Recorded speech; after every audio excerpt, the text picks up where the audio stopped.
ধারালো অস্ত্র দেখিয়ে দুঃসাহসিক বাইক ছিনতাই বামুটিয়ায়, জনমনে আতঙ্ক, তদন্তে পুলিশ। ধারালো অস্ত্র দেখিয়ে একটি বাইক ছিনতাইয়ের ঘটনায় ত্রিপুরার বামুটিয়া পুলিশ ফাঁড়ির অন্তর্গত খলাবাড়ি এলাকায় চাঞ্চল্য দেখা দিয়েছে।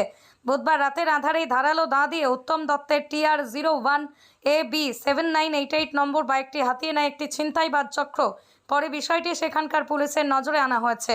উক্ত দুঃসাহসিক কাণ্ডের নেপথ্যে কোনো মাদক সেবনকারী চক্র জড়িত থাকার ধারণা করা হচ্ছে। ঘটনার পরই ছিনতাইবাজরা ধারালো একটি দা ঘটনাস্থলে ফেলে গেছে। পরে পুলিশ তদন্তে নেমে ধারালো দা উদ্ধার করে এতে জড়িতদের ধরপাকড়ের জোর প্রচেষ্টা শুরু করেছে।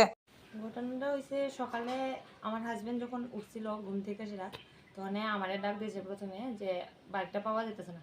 তো আমি প্রতিদিন যেহেতু একই জায়গায় থাকে তাহলে বাইকটা একই জায়গায় ভেবে থাকবো। তো আমরা যখন সকালে উঠে দেখি মানে সব জায়গায় খুঁজে করে দেখি বাইকটা আর পাওয়া গেছে না। এরপরে আমরা পুলিশে গিয়ে সেটা ইনফর্ম করছি। আচ্ছা, কিভাবে বাইকটা নিতে পারে ধারণা? আমরা তখন যখন সকালে আয়া দেখলাম যে জায়গায় আমরা বাইকটা রাখি এই জায়গায় আমরা একটা দাও পাইছি আর কি। তো সামনে যেহেতু আমরা ধারণা দাও পাইছি, তারা লোকটা আমরা নতুন লোক লাগাইছি, নতুন ব্যাটারি সব কিছুই নতুন, কিছুদিন মাত্র আগে পাল্টাইছিলাম সব কিছুই। তো এখন লোকটা আমাদের ধারণা যে দাও দিয়া সেটা তারা লোকটা ভাঙ্গা লয়ে গেছে গাড়ি। কোনো ধারণা আছে না কারা এই চুরিটা করতে পারে? কি আমাদের পাড়ায় তো অনেক মানুষ এখন বেশিরভাগ মানে যুব সমাজ যারা মানে ড্রাগ এডিক্টেড থাকে।